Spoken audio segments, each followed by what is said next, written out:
소명이라고 하는 단어를 국어사전에서 찾으면 어떤 일이나 임무를 하도록 부르는 명령 이렇게 되어 있습니다. 누구든 크던 작던 어떤 일을 하라고 임무를 부여받고 수행한 경험이 있을 것입니다. 그러나 어떤 사람에게 임무를 부여받고 행한 것을 장황하게 소명이라고 말하진 않습니다. 내 인생에서 가장 중요하게 여기고 우선되는 궁극적인 임무를 받았을 때에 그것을 나의 소명입니다. 이렇게 말하죠. 우리가 우리의 인생을 주님께 평가받게 될 때 우리의 신앙인격, 곧 성령의 열매를 얼마나 맺었느냐 하는 심판이 있을 것이고, 두 번째는 또 다른 분야의 심판은 하나님께 명령받은 일, 예수님께 받은 소명을 얼마나 제대로 감당하느냐에 있을 것입니다. 그러므로 나의 소명을 알고 그 소명에 대해서 얼마나 충성했느냐에 이것은 내 인생의 성패를 가르는 일입니다. 한 사람에게 한 가지 소명만 있을 수 있지만 또 여러 가지 소명이 있을 수 있고 나이에 따라서 감당하는 소명도 달라질 수 있습니다. 우리는 오늘 말씀을 통해서 하나님께 받은 소명을 얼마나 성실히 감당하고 있는지 살펴야 할 것입니다. 우리 소명이라고 할 때 이 소자는 불을 쏩니다. 불을 쏘. 명자는 목숨 명자입니다. 그래서 소명이란 부름받은 일을 목숨을 걸고 감당할 수 있는 것이어야 합니다.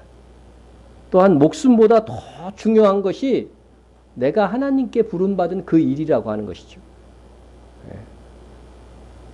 우리에게 있어서 소명을 가장 잘 감당한 본보기가 되시는 분은 역시 예수님입니다.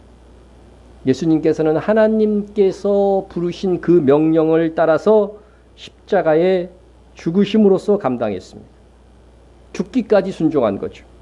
그래서 소명 그 문자 그대로 그분은 부르신 그 일을 목숨을 바쳐서 감당하신 것입니다.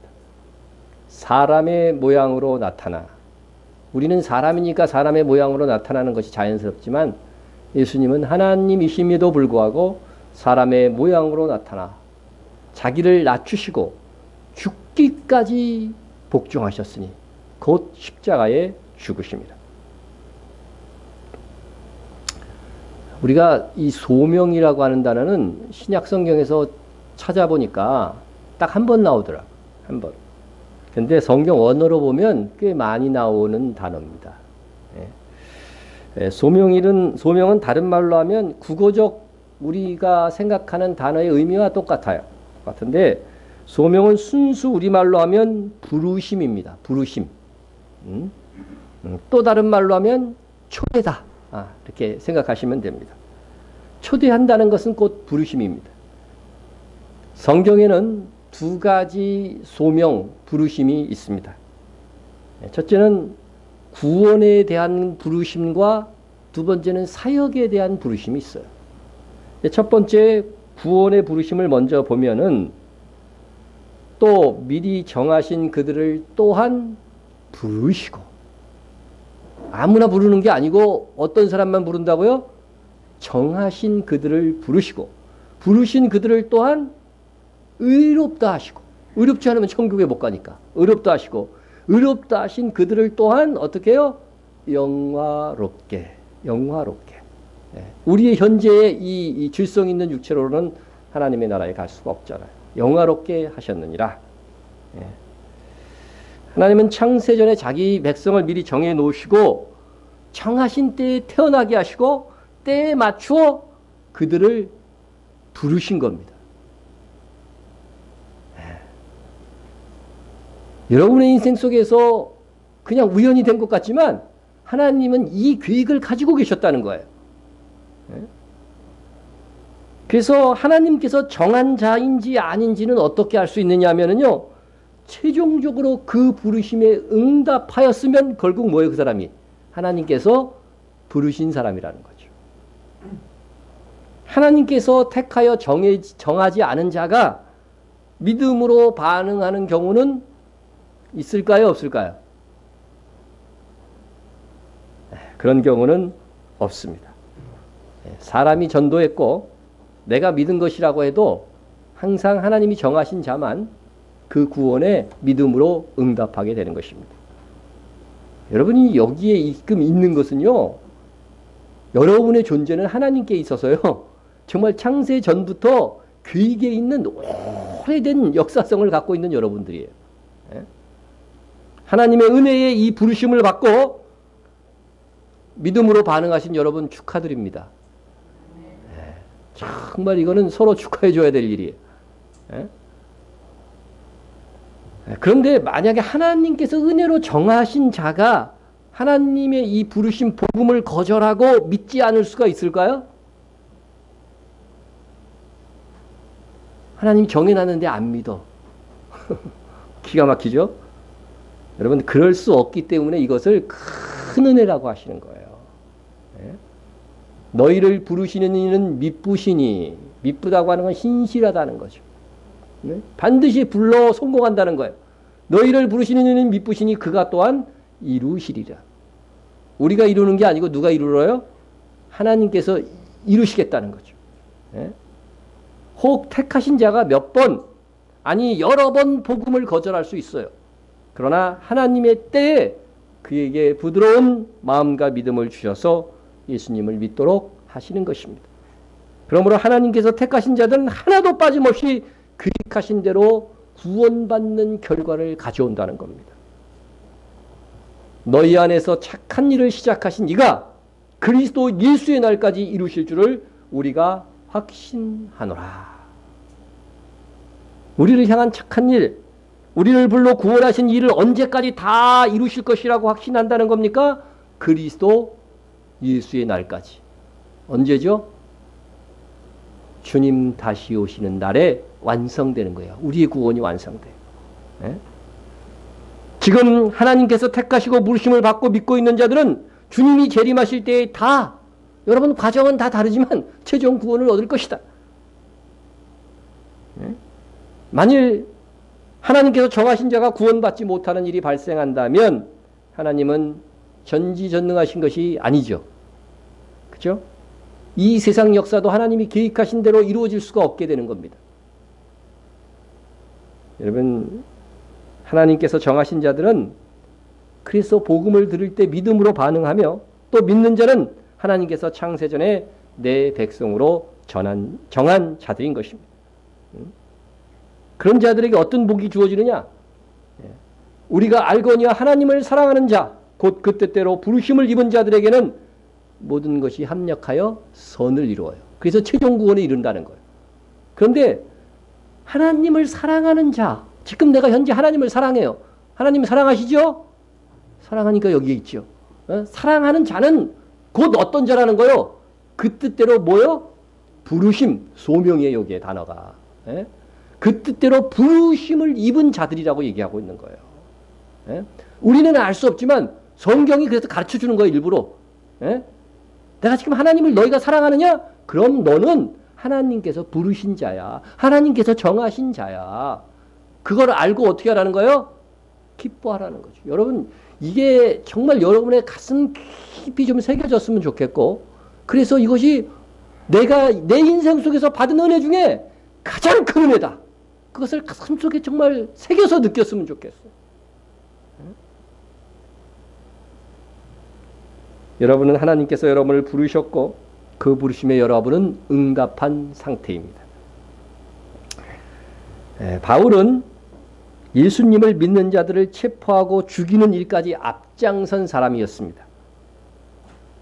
그는 더 많은 그리스도인들을 체포하기 위하여서 대제사장의 허락을 받아가지고서 저 다메섹으로 가는 도중에 그 중에 예수님을 만나게 되죠. 그래서 그가 예수님을 만나서 예수님을 믿게, 이적적으로 믿게 된 것은 그가 어른이 돼서 성인이 된 다음이에요. 그런데 그가 기록한 성경에 보면 나는 어머니의 태 속에 있기 전부터, 태 속에서부터 나는 이미 하나님께서 택함 받은 하나님의 백성이야, 이렇게 고백해요. 성인이 돼서 예수를 믿었는데도. 그러나 내 어머니의 태로부터 나를 택정하시고 그 은혜로 나를 부르시니가. 나는 벌써부터 택정되었어요. 하나님이 선택했어요. 하지만 그가 성인이 되어서, 그죠? 때가 되어서 하나님께서 나를 부르셨다. 이렇게 신앙의 고백을 하고 있는 것입니다. 택함 받은 우리는 절대 다수가 아닙니다. 여러분, 소수입니다. 아무나 믿어주고 아무나 하나님을 사랑하게 되는 것이 아닙니다. 그러므로 여러분, 착각하지 말아야 됩니다. 구원의 부르심은 내가 믿은 것 같지만 실상은 하나님의 은혜로 되는 것입니다. 분명히 내가 결정하고 내가 믿은 것이지만 그 믿음을 주신 것은 하나님이며 하나님께서 창세전에 택하심의 결과라고 하는 것입니다. 너희는 그 은혜에 의하여, 여러분, 창세전에 택하신 그 은혜에 의하여 믿음으로 말미암아, 우리가 믿지만 그것은 은혜의 통로일 뿐이라는 거죠. 믿음으로 말미암아 구원을 받았으니 이것은 너희에게 난 것이 아니요 하나님의 선물이라. 내가 수고한 것에 대해서 무엇을 받으면 뭐예요? 선물이 아니죠. 내 공로가 없어. 근데도 거저줘야 뭐예요? 선물이잖아요. 여러분, 내가 믿은 것은 하나님께서 믿음을 주시고 선택하여 주신 은혜로운 결과라는 사실을 성경이 여러 차례 반복해서 말씀하시는 것은 내가 받은 구원이 자랑할 게 아니라는 거죠. 내 공로를 자랑해서 너가 착해갖고 주는 것이 아니라고 하는 거예요. 그러니까 하나님의 은혜에 어떻게 하라는 거예요? 감사라는 거예요. 거저 받았으니까 감사. 은혜로 받았어. 선물을 줬어. 근데 감사도 안 해. 멀뚱멀뚱해 눈이. 여러분, 받은 구원에 대해서 감격이 계십니까? 근데 이렇게 막 설교해도 멍해. 하나님은 우리에게 구원을 은혜로 주신 이유가 그게 아니에요. 이거 보세요. 구원받으면 행위에서 난 것이 아니요, 행위에서 난 것이 아니고 믿음으로 은혜로 주신 이유가 뭐냐면 이는 누구든지 뭐하지 못하게, 자랑하지 못하게. 내가 그래도 주님한테 얼마나 착하게 살았는지 아세요? 이래가지고서 내가 구원받은 것이 아니라는 거예요. 이거는 내 자랑거리가 절대 될 수 없다는 거죠. 우리가 받은 구원으로 인하여 자랑하면 안 됩니다. 그것은 하나님의 영광을 가로채는 것입니다. 우리는 우리를 불러 믿음을 선물로 주사 은혜로 구원하신 하나님께 감사하며 영원히 그분을 찬양해야 됩니다. 여러분들이 지금 아직도 여러분들이 속에는 죄성이 있어요. 그래서 지금 제가 설명하고 있는 이 구원이 얼마나 귀하고 감격적인 이 은혜라고 하는 사실들을 잘 몰라. 그래서 조금 깨어있는 성도만이 조금 더 감격하면서 삽니다. 감격하면서 살아요. 그러나 주님이 오시고 나면 어떻게 될까요? 이야, 내가 받은 이 선택이 정말 너무나도 큰 선물이구나. 그때부터는 정말 깊이 영원토록 감사하게 될 것입니다. 그러나 그 전부터 이것이 정말 내가 받은 큰 은혜라고 생각하고 감격하는 성도는요, 뭐가 많아요? 상이 많을 거예요. 상이 많을 거예요. 하나님은 중심을 보시니까. 자, 그 기쁘신 뜻대로 우리를 예정하사, 하는 행동을 보고 구원한 것이 아니라 미리 예정하사 예수 그리스도로 말미암아 자기의 아들들이 되게 하셨으니, 그 이유가 어디 있느냐? 이유를 말씀하고 있잖아요, 성경이. 이는 그가 사랑하는 자 안에서 우리에게 거저 주시는 바 그의 은혜의 영광을 어떻게 찬송하게 하려는 것이야. 이런 목적을 가지고 은혜로 구원했는데 그 구원의 은혜를 감격하고 정말 감사하는 그런 마음이 없다고 한다면 지금 하나님의 목적에 반하여 지금 살고 있는 거거든요. 오직 하나님께 감사하고 하나님의 은혜를 기뻐 찬양할 뿐입니다. 그러나 이렇게 하나님의 이 첫 번째 구원으로의 부르심은 절적인 하나님의 은혜이지만, 그러나 또 다른 하나의 소명이 있는데 그것은 공과에 따라서 상급이 있는 그런 소명이 있다는 거예요. 예? 이걸 잘 구분 못해갖고 뭐 예수 믿은 다음에도 행함이 있어야 구원을 받는다는 그런 엉뚱한 소리를 하는 거예요. 예? 두 번째는 사역으로서의 부르심입니다. 모든 그리스도인에게는 믿고 난 후에 두 번째 부르심이 있습니다. 그건 역시 소명이라고 합니다. 모든 그리스도인에게는 두 번째 소명, 직분이나 사명으로서의 부르심이 있습니다. 자, 바울 사도의 고백을 봅시다. 하나님의 뜻을 따라 그리스도 예수의 사도로 뭐를 받았어요? 부르심, 소명이라고 그랬죠. 부르심이 사도로 소명을 받은 바울과 이렇게 얘기하고 있습니다. 바울은 자신이 사도로 부르심을 받았다고 고백하고 있어요. 예? 그것이 바로 직분, 사도라고 하는 직분으로의 부르심입니다. 직분에는 거기에 걸맞는 일들이 주어져요. 그리고 그 직분을 감당할 수 있는 무엇? 은사나 능력들도 하나님께서 주십니다. 주셔요. 예? 예. 바울은 사도로 부르심을 받았을 때 갈라디아서 2장 9절에서 보면 특별히 이방인의 사도로 부르심을 받았다. 이렇게 되어졌습니다. 이방인의 사도로. 예? 첫 번째 구원으로의 부르심은 전적인 하나님의 주권과 은혜로 주어진 것이라고 했습니다. 그러면 두 번째 직분, 직분, 이 사명으로서의 부르심도 하나님의 은혜로 과연 주어진 건가, 이것도? 은혜로 주어진 겁니까? 예? 아니면 나의 선한 어떤 의지, 서원, 결심에 따라서 하나님께서 허락해 주시는 것일까? 퀴즈예요, 이거는. 퀴즈예요. 사명으로서의 부르심도 하나님의 주권과 은혜로 부르신다. 1번이에요. 2번은 사명의 부르심은 나의 의지, 서원, 결심을 따라서 하나님께서 부르시는 것이다. 1번일 것 같아요, 2번일 것 같아요. 1번은 들렸는데 2번 하시는 분도 있어요? 둘 중에 어느 것이 답일까? 이미 말씀에서 답이 있습니다. 바울은 자기의 사도 직분을 자신이 자원한 것이 아니라고 그랬어요. 하나님의 뜻을 따라서 사도가 된 것이라고 했습니다. 또 디모데에게 자신이나 성도의 직분으로 부르심도 하나님의 은혜로 주어지는 것임을 분명히 했습니다. 하나님이 우리를 구원하사 거룩한 소명으로 부르심은 우리의 행위대로 하심이 아니라고 되어 있죠. 그죠? 오직 자기의 뜻, 하나님의 뜻이에요. 하나님의 뜻과 영원 전부터 그리스도 예수 안에서 우리에게 주신 은혜대로 하심이라. 여러분, 우리의 이 직분이나 이런 일도, 이것도요, 하나님이 창세전에 정하셨대요.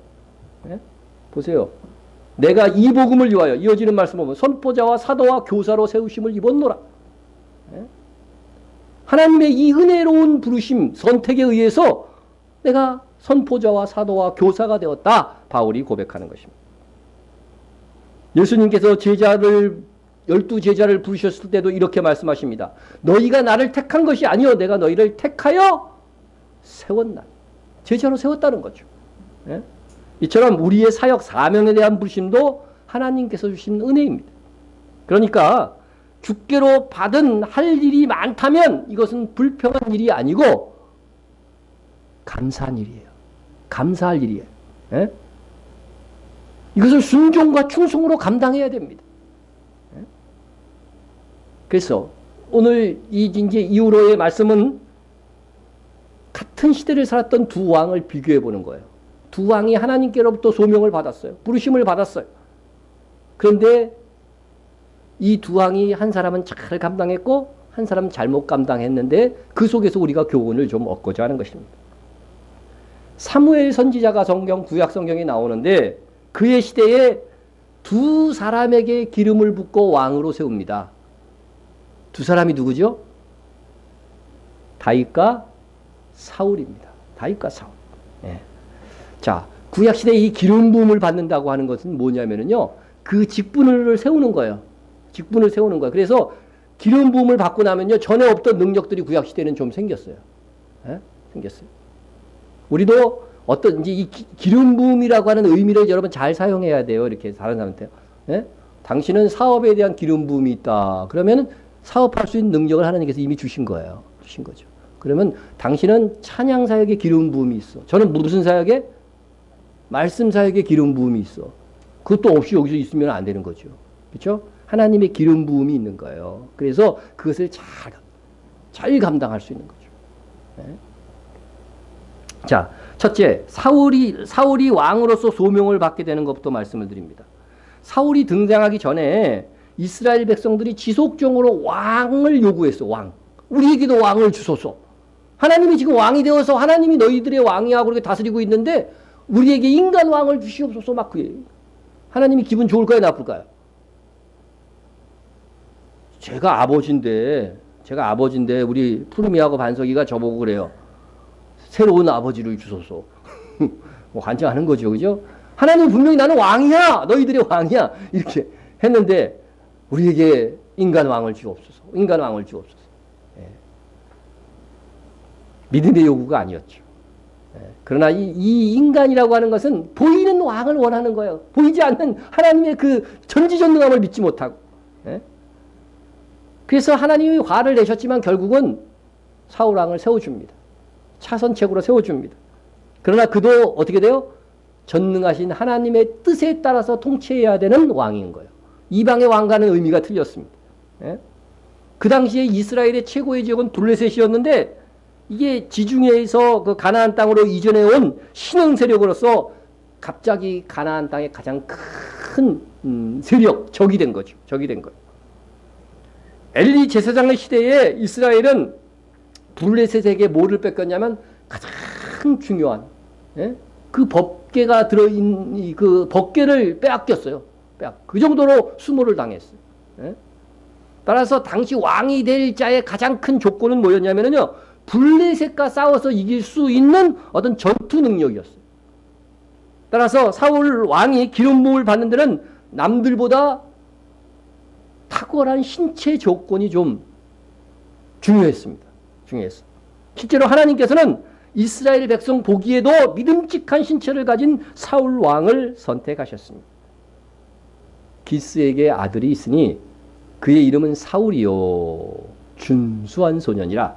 이스라엘 자손 중에서 그보다 더 준수한 자가 없고 키는 모든 백성보다 어깨 위만큼 더 컸더라.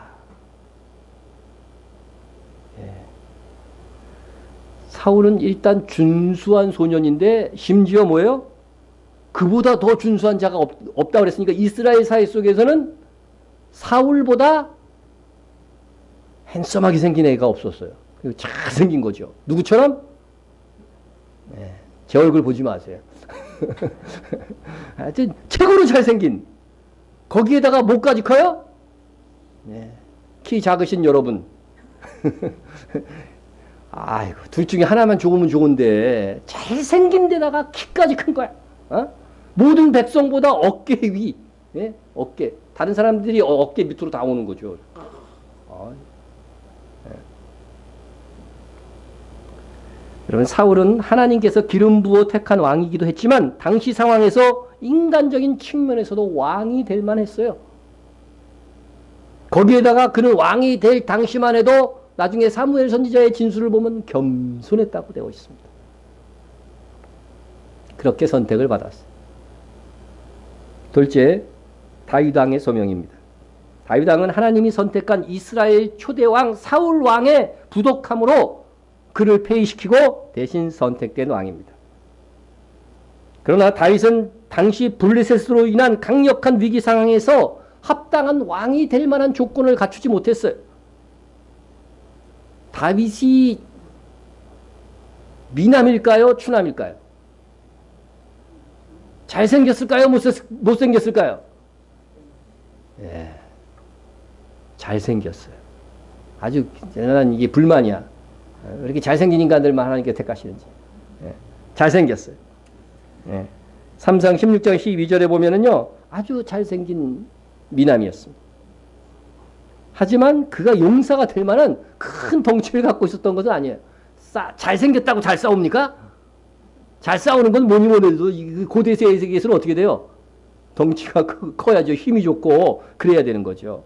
예? 사무엘 선지자는 이제 그 다윗의 집, 아버지 이새의 집에 가서 그 중에 왕이 될 자가 있다고 그래서 가는 거예요. 이제 기름 붓고 세우려고 가는데 이제 어느 아들인지는 몰라. 근데 첫째 아들이 탁 나오는데 첫째 아들이 제일 큰 거야. 또 뭐예요? 잘생겼어요, 또.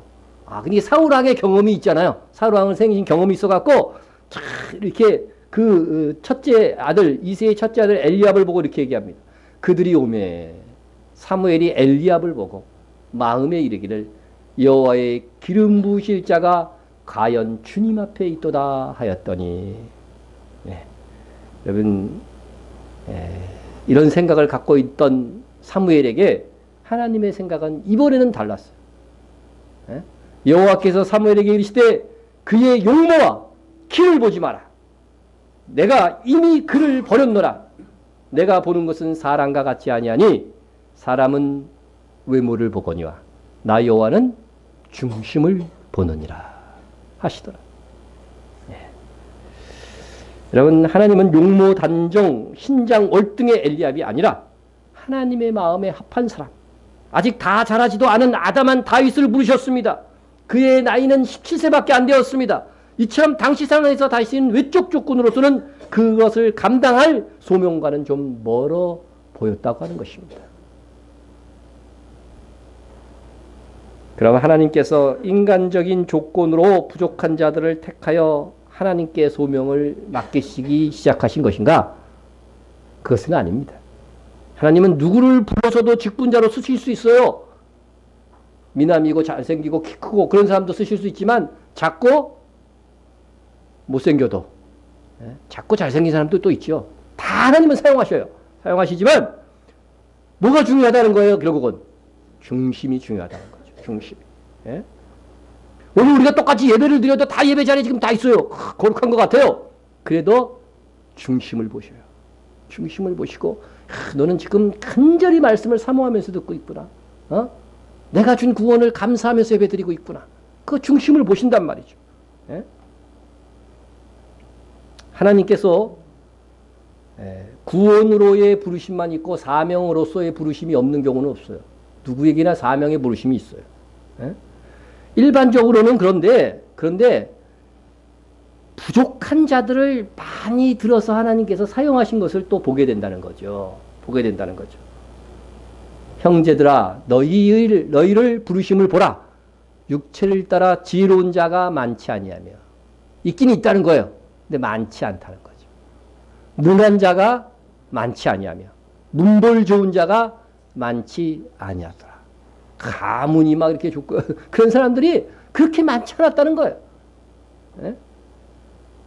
한마디로 말해서 별 볼 일 없는 사람들이 하나님께 쓰임을 받더라는 거죠.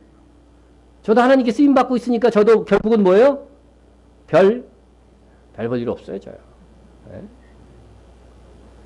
하나님께서 그런 자들을 부르신 이유, 우리 유현옥 권사님 오늘 기도하실 때도 사용한 구절인데, 그러나 하나님께서 세상에 미련한 것을 택하사 지혜 있는 자들을 부끄럽게 하려 하시고 세상에 약한 것들을 택하사 강한 것들을 부끄럽게 하려 하시며, 우리나라도 그렇죠. 지금 현재 그죠? 최고 부자가 어떻게 되고 있어 지금? 약한 것들 때문에 그놈의 촛불 때문에 지금 감옥 가게 생겼어요. 예? 하나님께서 세상에 천한 것들과 멸시받는 것들과 없는 것들을 택하사 있는 것들을 폐하려 하시나니 이는 아무 육체도 하나님 앞에서 자랑하지 못하게 하려 하심이라. 이 목적도 똑같아. 예? 아주 별별 일 없는 사람들을 하나님께서 사용하셔갖고 이게 결국은 뭐예요? 모세가 이집트 왕자였을 때에 하나님이 사용하셨다고 한다면 이것은 모세의 공적처럼 보인다는 거예요. 근데 모세를 어떻게 돼요? 40년 동안 뭐하게 하셨어요? 자기 양떼도 아니고 장인의 양떼를 치게 하는 목동이 되었게 하셨다가 하나님께서 그를 부르셔요. 그러니까 아무 주변에 어떤 권력이 없잖아요. 그런 자를 통해서 하나님께서 일하셨기 때문에 그 일이 성취되고 난 다음에 모세가 한 일이 아니라 이것은 누가 한 일이다? 하나님이 하신 일이라고 하는 것이 분명하게 드러난다는 거죠.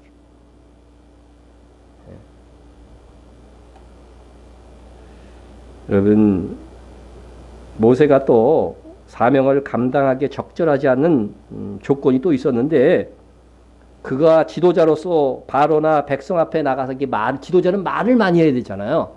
예? 근데 모세가 말을 잘했어요? 우리 성경에 보면 출애굽기 4장 10절에 보면 입이 뻣뻣하고 혀가 둔한 자다. 예. 이거 하나님께서도 인정하셨어요. 그러니까 사실인 거죠. 그리고 대신 누구를 줘요? 대변인. 요새도 대변인들이 있잖아요. 그래서 이때부터 하나님이 최초로 대변인을 세웠는지도 몰라요. 예? 대변자 형 아론을 두셨습니다. 하나님께서 처음부터 말 잘하는 아론을 딱 택하여 쓰시든가, 아니면 모세를 말 잘하게 하셔서 쓰시면 훨씬 더 편리하고 좋을 텐데, 예? 왜 말 못하는 모세를 택하시고 말 잘하는 아론을 거기에 턱 붙여주시냐 이거예요. 예? 이는 다 하나님께서 사람마다요 부족한 부분을 두셔가지고서 그가 행하는 놀라운 업적이 오직 하나님께서 하신 일로서 드러나게 하려 하심인 겁니다. 그래서 교회에서는요, 정말 완전 다재다능해서 혼자서 다 할 수 있는 능력 있는 사람은 하나님께서 만들지 않아요. 다 서로 의존하고 사랑하고 협력해서 일할 수 있도록 하신다는 거예요. 예? 그래서 여기 있는 한 사람도요, 필요 없는 사람이 여기 없는 거예요. 예? 탈무드에서 모세가 혀가 둔하게 된 경위가 기록되어 있는데 사실인지 여부는 알 수 없습니다.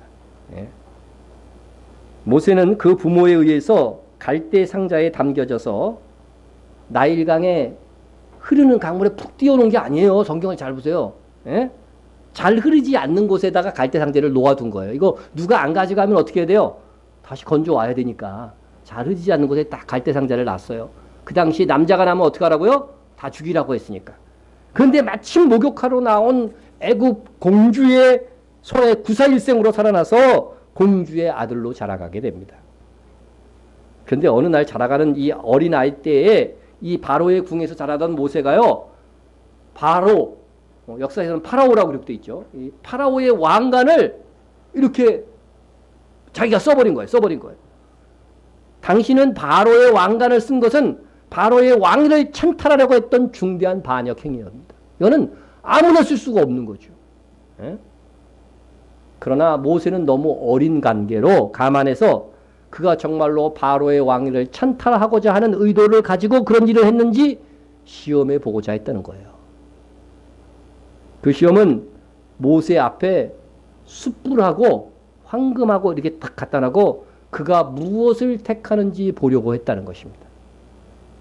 만약 황금을 택하면 어느 정도 판단력이 있는 자로서 반역죄로 처벌할 것이고, 숯불을 택한다면 판단력이 아직 완성되지 않은 아이의 행동으로 평가할 것입니다. 근데 모세는 어린 시절부터 친모가 들어가갖고 어떻게 돼요? 교육을 다 시켰잖아요. 에? 근데 그거 모르겠어요? 에? 아니, 황금하고 숯불하고 놓으면 이거 뜨거운 건데 에? 뭐 택하겠어요? 여러분은 뭐 택하겠어요? 여러분 당연히 황금이지. 예. 그런데 아마 모세가 이때 황금을 택하면 죽는다고 위기가 된다는 것을 어느 정도 이제 아이지만 알았는지 모르겠어. 그런 부분은 탈무드에 없는데 하여간 모세가 숯불을 택하고 더 나아가서 이 숯불을 입에 넣어버렸다는 거예요.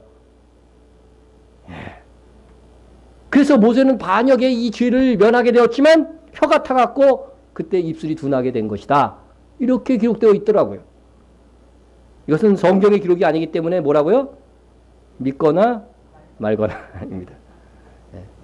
만약에 이게 사실이라고 한다면 하나님께서는 이 사건을 통해서 모세의 혀가 둔하도록 만드신 거죠. 모세의 혀가 둔한 것이 선천적인 것이든 후천적인 것이든 하나님께서 모세에게 부어줄, 앞으로 부어주실 그 모세의 능력으로 인해서 그가 교만한 것을 막기 위한 방책이었다고 하는 것이 분명하다고 하는 것입니다. 하나님은 철저하게요, 인간에게 교만하게 되는 것, 정말 사랑하는 자에게는요, 교만하게 되는 것들을 방지하기 위한 그런 여러 가지 장치를 한 것을 볼 수가 있어요. 신약 성경에서는 사도들 중에 누가 가장 큰 능력을 행한 것 같아요? 성경 안 읽어봤어요? 누가 가장 큰 능력을 행했던 것 같아요? 뭐니 뭐니 해도 바울이죠. 그죠? 바울. 12사도 중은 아니었지만 여기 사도였으니까 바울도. 예? 자, 그러면 이 이방인들에게 각지를 다니면서 말이에요. 복음을 전하고 그냥 뭐 진짜 죽은 자도 살리고 막 이렇게 했잖아요. 예? 근데 바울이 설교를 잘했을까요? 못했을까요? 예? 못했죠. 못했어요. 저보다 못했나 봐요. 예. 설교하다가 2층에서 떨어져 죽은 사람도 있어요. 바울 설교 듣다가. 예? 저는 아직까지 그런 사람 없어요. 제 설교 듣다가 죽은 사람이 없어. 옆으로 팍 쓰러진 사람도 못 봤어. 그냥 이 정도까지 기울어진 건 봤는데 완전 쓰러진 사람 못 봐요. 고린도 후서 10장 10절에서 바울을 만나서 직접 설교를 듣는 성도들의 평가가 나와요. 그들의 말이 그의 편지들은 무게가 있고 바울의 편지들은 무게가 있고 힘이 있으나 글은 잘 썼나 봐요 대신. 그러니까 성경을 하나님께서 기록하게 하신 거죠. 그가 몸으로 대할 때는 약하고 그 말도 시원하지 않다니. 좀 바울을 시원하는 사람들의 이 평가니까 이게 거짓일 수 있을지도 모르잖아요. 말이 시원치 않다는 거. 그런데 바울이 이걸 인정해버려요. 예, 보세요. 내가 비록 말에는 부족하나 지식에는 그렇지 아니하니. 예? 그러니까 바울은 참 솔직한 사람이었어요. 자기가 말에 부족하다는 것을 인정했어요. 여러분 세계 만방에 가서 복음을 전했던 최고의 선지자가 예? 가장 설득력 있게 복음을 전해야 될 그가 이렇게 말에 부족한 사람 설교를 잘 못했다고 하는 이 사실이 신비롭게 느껴져요. 신비롭게. 예? 이런 약점이 있어요.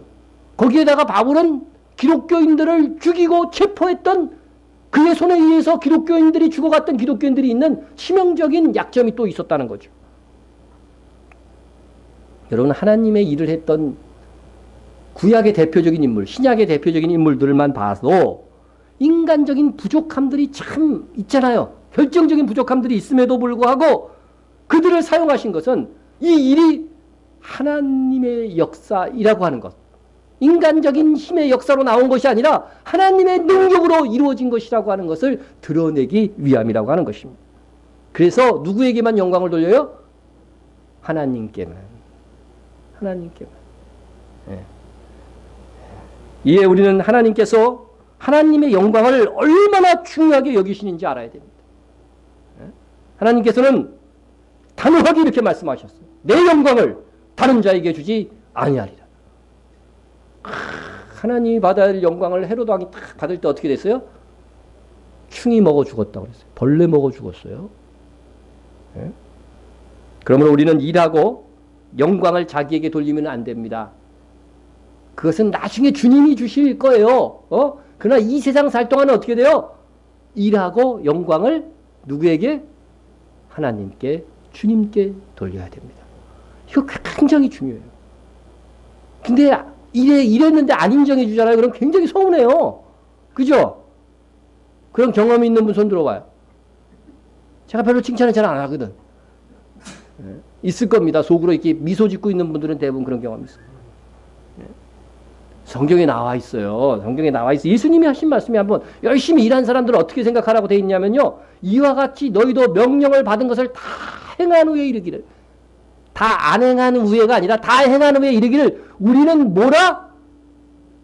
우리는 뭐라 여기라고요? 무익한 종이라. 우리가 하여야 할 일을 한 것뿐이라 할지니라. 예. 여러분 자기를 이렇게 무익한 종이라고 낮출 줄 알아야 돼요. 하여야 할 일을 부르심받은 그 일이기 때문에 내가 마땅히 하여야 될 일을 한 것뿐이에요. 그러면 주님이 오시는 날 원어대로 하면 스테파노스 상급의 면류관을 받게 되는 것입니다. 명심하세요. 아멘도 안 하네. 명심하십시오. 이 상을 잃지 않는 중요한 일이에요. 중요한 일이에요. 다시 이제 다윗 이야기로 돌아와서 다윗은 당시 상황에서 왕이 될 만큼 공부를 많이 한 사람도 아니고 무술을 잘하거나 신체적인 장대함이 있었던 것도 아닙니다. 베들레헴 목동에 불과했습니다. 그러나 하나님께서는 그의 중심을 보시고 이스라엘 온 천지를 보니까요. 베들레헴에서 양치는 목동이었던 다윗이 가장 하나님을 사랑하는 거예요. 하나님은요. 반드시 찾아내신다니까요. 야, 내가 하나님을 너무너무 사랑하는데 하나님이 몰라가지고서 나를 안 쓰시면 어떡하지? 쓸데없는 걱정이에요. 그런 거예요. 다윗도 찾아냈어요. 그 베들레헴 목동을. 그래서 왕으로 삼잖아요. 네? 여기서 우리가 알 수 있는 것은 구원으로의 부르심은 하나님의 무조건적인 선택이라고 할 수 있지만 이 직분이나 사명으로의 부르심은요. 하나님께서 뭘 보셔요? 행위는 안 보시지만 뭘 보셔요? 중심을 보신다는 거예요. 중심을 보셔요. 네? 사명 역시 분명히 은혜의 부르심이긴 해요. 하지만 그 마음의 중심과 태도에 따라 해서 그 은혜가 주어지는 거예요. 그 은혜가 주어져요. 네?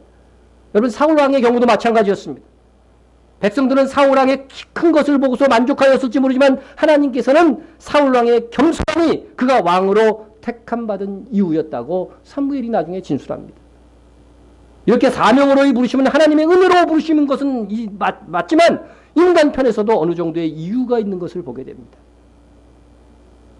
자, 이렇게 이제 하면 또 어떤 분이 성경을 좀 아는 분이 이렇게 바울은 아니잖아요. 바울이 뭐가 바울은 어떤 사람이었어요?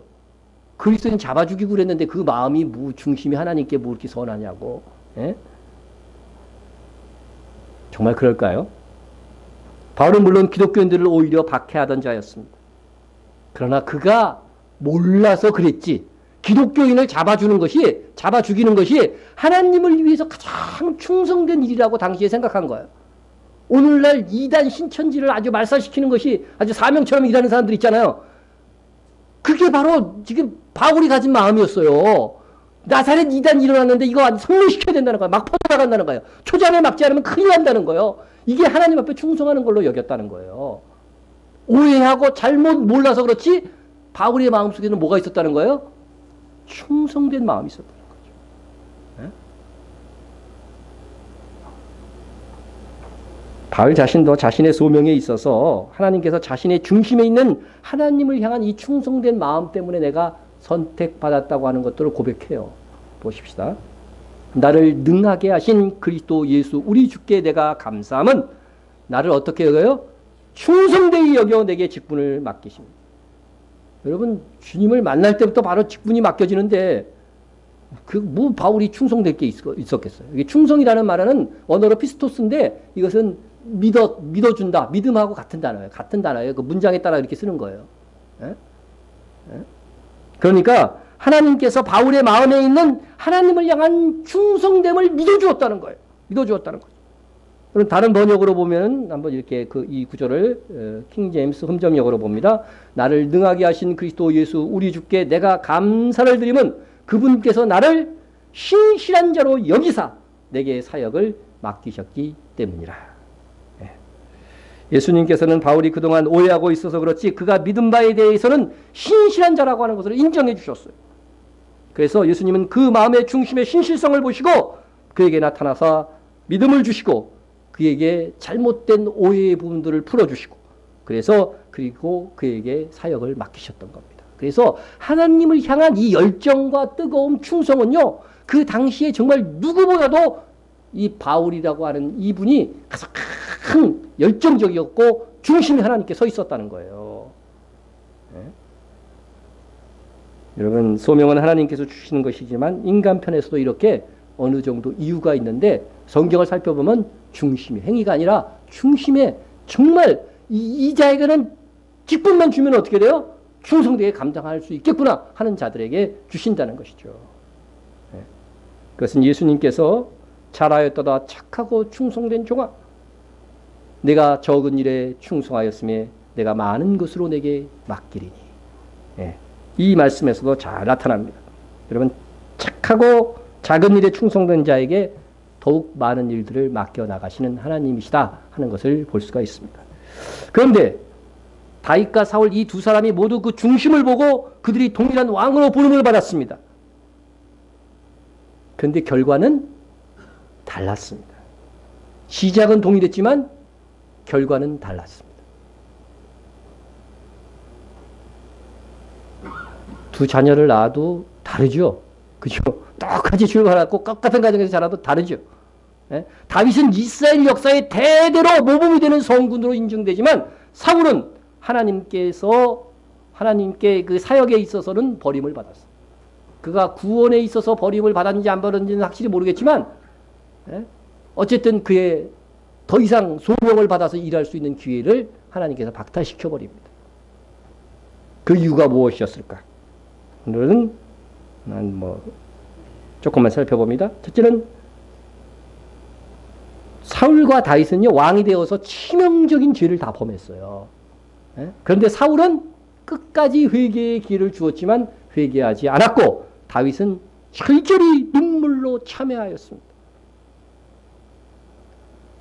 여러분, 이 회개에 좀 민감했으면 좋겠어요. 내가 잘못한 것이라고 조금이라도 느껴지면 어떻게 돼요? 바로 회개해버려. 촐싹거리는 것 같아도. 에? 바로 회개해버리세요.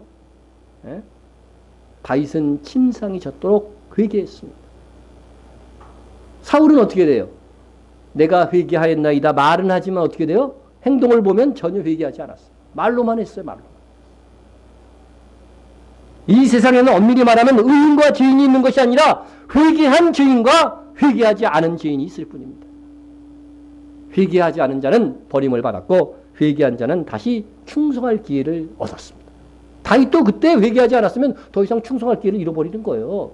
근데 회개했기 때문에 그 이후에 다시 충성할 기회를 얻는 것이죠. 이 세상에 살면서 가장 큰 복은요, 하나님의 일을 할 수 있는 기회를 얻는 거예요. 네? 자, 회개하지 못했다. 두 번째, 하나님보다 백성을 더 중요시했어. 이게 교만이에요, 교만.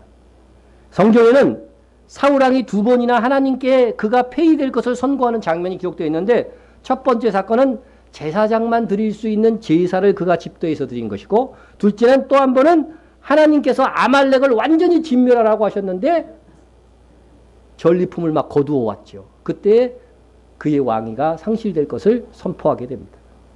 이 두 사건의 공통점은 하나님의 말씀에 순종하지 않았다고 하는 공통점도 있지만 사울왕이 하나님의 말씀보다 백성을 더 우선시했다는 거예요. 네? 첫째, 사울 왕은 군사적 위기에서 하나님께서 정하신 제사장의 제사권을 무시하고 불안해하는 백성들을 위해서 제사장을 대신해서 자기가 예배를 드렸습니다. 이스라엘은 하나님의 백성이기 때문에 전쟁에 출전하기 전에 하나님께 제사를 드리고 출발을 해야 돼요. 그래서 이 사울 왕은 사무엘이 당시 제사장 겸 선지자였기 때문에 초대를 한 거죠. 빨리 오셔서 이제 제사를 드리고 전쟁에 나갑시다. 근데 정한 기간 7일을 기다렸는데도 안 오시네. 안 와요. 여러분 같으면 어떻게 하겠어요? 지금 이 전쟁에 나가야 되는데. 그러자 백성들이 막 불안해하면서 왕에게 막 흩어지는 거예요. 보세요. 사울은 아직 길갈에 있고 그에 따른 모든 백성들은 떨더라. 백성이 떨고 있어요. 전쟁도 하기 전에 떨고 있어요. 사울은 사무엘이 정한 기간대로 이래 동안 기다렸으나 사무엘이 길갈로 오지 아니하며 백성이 사울에게서 흩어지는지라. 백성이 막 흩어지고 모였던 군인들이 몰래 집으로 다시 돌아가 버리는 거예요. 여러분이 이 사울 왕의 상황이면 어떡할 거예요? 예? 결국 사울 왕은 군사들은 떨고 흩어지는 상황 속에서 백성들을 안정시키기 위해서 궁여지책으로 제사장 없이 직접 제사를 드렸습니다. 여러분, 사울이 그 상황 속에서 취한 행동이 그렇게 나쁜 것이라고 말할 수 있을까요? 있어요, 없어요? 있어요. 구약시대에는요, 오늘날이라면 그런 거죠. 목사님을 초빙했는데 목사님이 안 와. 집으로 초대해서 예배를 드리려고 했는데 안 와. 그러면 대신 다른 사람이 예배를 인도하면 오늘날 죄입니까? 아닙니까? 죄 아니에요. 목사님이 늦었으니까 우리가 그냥 우리끼리 예배 드립시다. 그래도 죄가 아닙니다. 그러나 구약시대에는 하나님께서 반드시 제사장을 통해서만 제사를 드렸어요. 이것은 예수 그리스도, 우리의 대제사장으로 오실 예수 그리스도를 통해서만 하나님께 나아갈 수 있다고 하는 그림자의 시대였기 때문에 그런 거예요.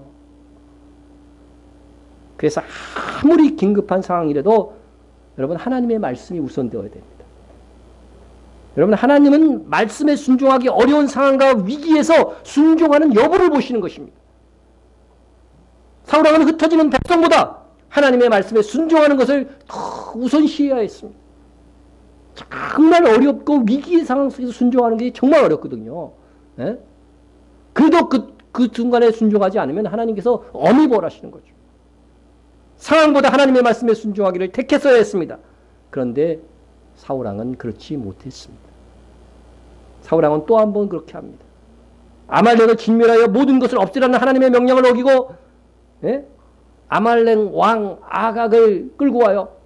잡았다고 자랑하려고. 그리고 그 주변에 뭐가 있어요 지금? 양떼들, 가축들 다 전리품으로 갖고.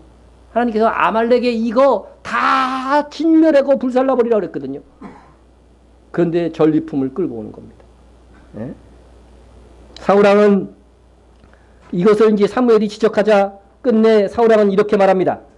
사울이 사무엘에게 이르되 내가 범죄하였네. 말은 범죄했다고 얘기해. 범죄하였네. 내가 여호와의 명령과 당신의 말씀을 어긴 것은, 어겼다는 것을 분명히 알아요. 어긴 것은 이유가 이래요. 내가 백성을 두려워하여 그들의 말을 청종하였음이니이다. 사울왕이 자신이 여호와의 명령을 어긴 것은 백성을 두려웠기 때문에 백성들의 여론, 백성들의 의견을 들었다는 거예요. 오늘날 민주주의 사회에서 백성을 두려워하는 통치자는 정말로 모범 대통령이죠. 예?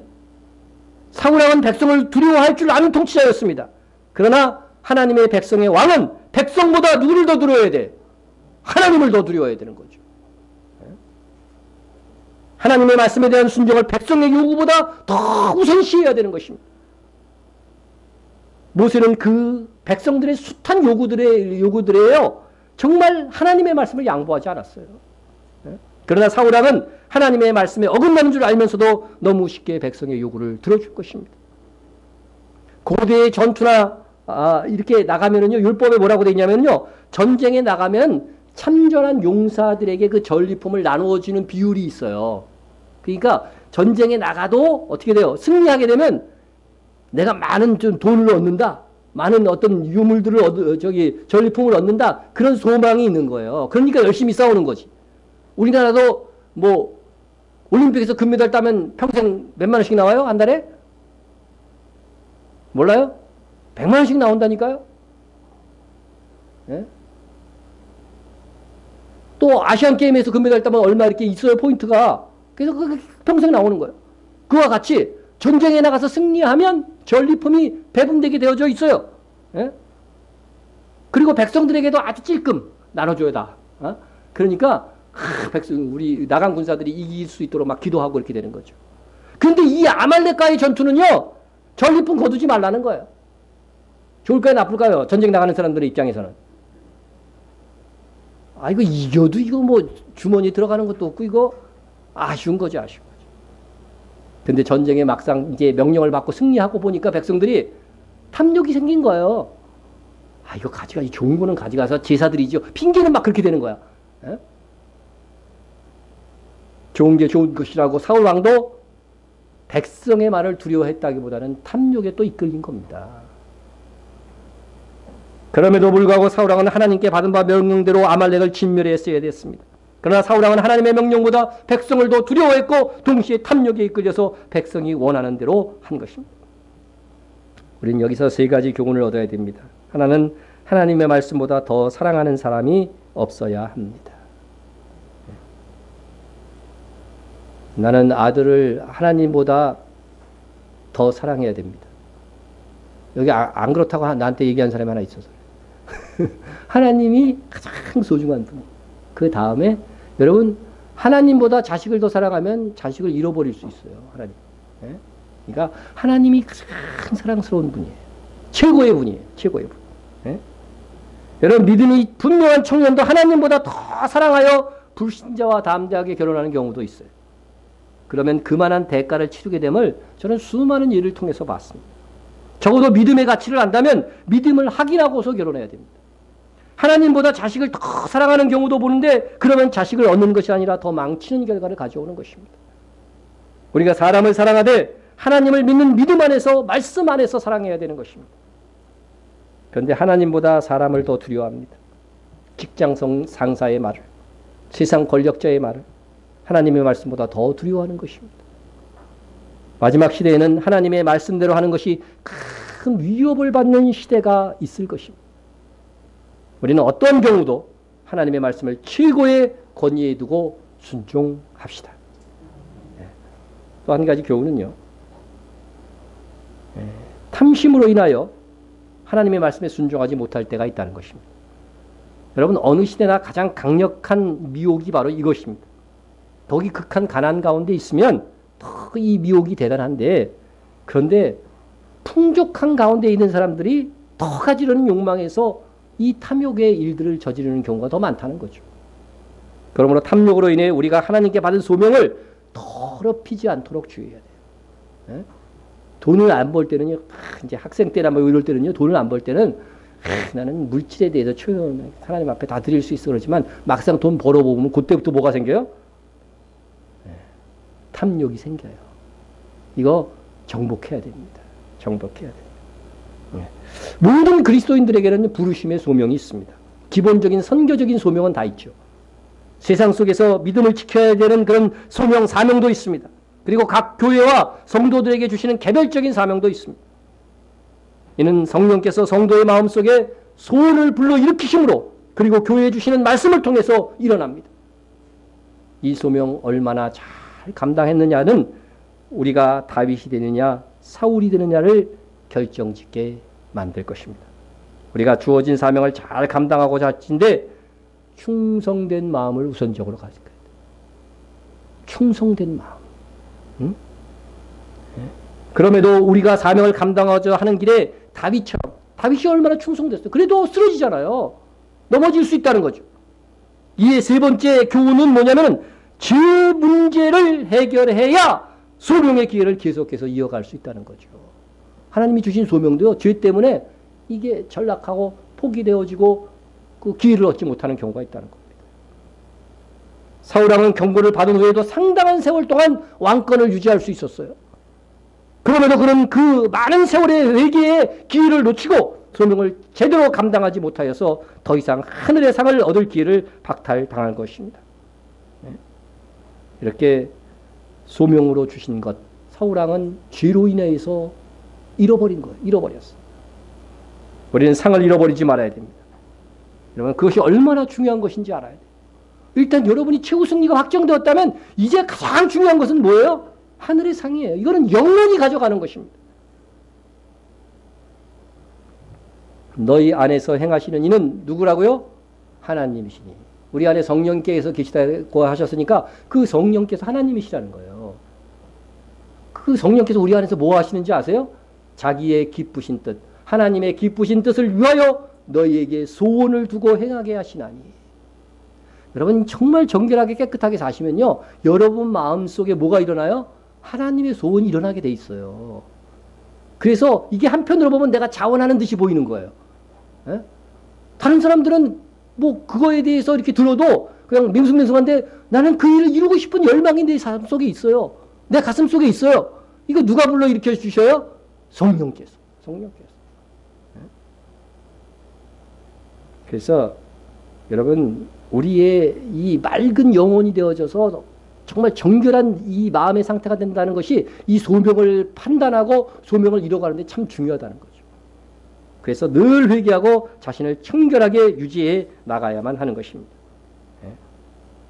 여러분 탐욕에 이끌려서 소명이 후퇴되는 일이 없게 하시고 하나님보다 사람을 더 사랑해서 부르신 사명에 실패하지 말아야 되겠고 또 하나님의 말씀대로 해서 망한다면 망하리라 이런 생각을 해야 돼요. 죽으면 죽으리라 결심했던 에스더처럼 우리는 하나님의 말씀대로 살아서 망하면 망하리라 그런 태도를 가져야 된다는 거죠. 사울왕은요 정말 그런 위치에 있었잖아요. 그가 정말 그가 당한 상황 속에서는 어떻게 돼요? 하나님의 말씀을 지키기 위해서는요 정말 이 전쟁에 나가지도 못하고 막 파멸될 수 있는 그런 상황이었잖아요. 사울왕은 그 시험을 통과하지 못했습니다. 하나님의 말씀을 지킴으로 위기가 더 가중된다고 하여도 순종하는 것으로 하나님께 영광을 드릴 각오를 해야 되는 것입니다. 그렇게 말씀으로 인하여 죽고자 하는 자에게 하나님의 살리시는 역사가 있을 것입니다. 빌립보서 3장에서 바울은 그의 인생의 말미에서 이렇게 고백합니다. 내가 이미 얻었다 함도 아니요 온전히 이루었다 함도 아니니라. 뭘 갖고 지금 말하는 걸까요? 에? 내가 이미 얻었다 함도 아니요 온전히 이루었다 함도 아니래요. 오직 내가 그리스도께 잡힌 바 된 그것을 잡으려고 달려가노라. 여러분 바울이 잡은 게 뭐고 잡으려고 또 달려가는 그것이 뭔가 하는 거죠 지금. 그럼 궁금증을 갖고 이 구절을 보세요. 에? 형제들아 나는 아직 내가 잡은 줄로 여기지 아니하고 계속 이게 궁금증을 자아냅니다. 뭘 잡은 줄로 여기지 않는다는 거예요. 오직 하늘 뒤에 있는 것은 잊어버리고 앞에 있는 것을 잡으려고 푯대를 향하여. 이미 잡아놓은 부분이 있어요. 그죠? 그런데 앞으로도 잡아야 될 것이 있다는 거예요. 이게 뭘 지금 말하는 거냐 이거예요. 지금 바울이 인생의 말미에서 뭘 얘기하고 있는가. 그리스도 예수 안에서 하나님이 위에서 부르신 소명이에요. 예? 하나님께서 위에서 부르신 부름의 상을 위하여 달려가노라. 예? 이 빌립보서를 읽으면서 이걸 구원으로 착각하시는 분들이 많아요. 부름의 상이에요. 부름의 상. 예? 바울은 이미 구원을 얻었지만은 이 평생 동안 이미 하늘의 상을 쌓았지만 이제 남은 인생 내가 죽을 때까지도 뭐예요? 이 부름의 상을 잡기 위해서 달려간다고 하는 것입니다. 여러분에게도 이 열정이 있어야 돼. 이 열정이.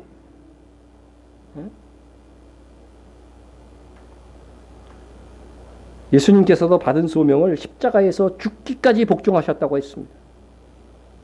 이미 말씀을 드린 바와 같이 사람의 모양으로 나타나서 자기를 낮추시고 죽기까지 복종하셨으니 그 십자가의 죽으심이에요. 여러분 빌립보서는 구원에 대한 얘기가 아니고 무엇에 대한 얘기라고 그랬어요? 상급에 대한 이야기가 핵심이라고 그랬죠. 자, 예수님께서 죽기까지 복종하셔서 어떻게 되었다는 것인가? 어떻게 되었다는 것인가? 그 다음 구절을 한번 봅시다.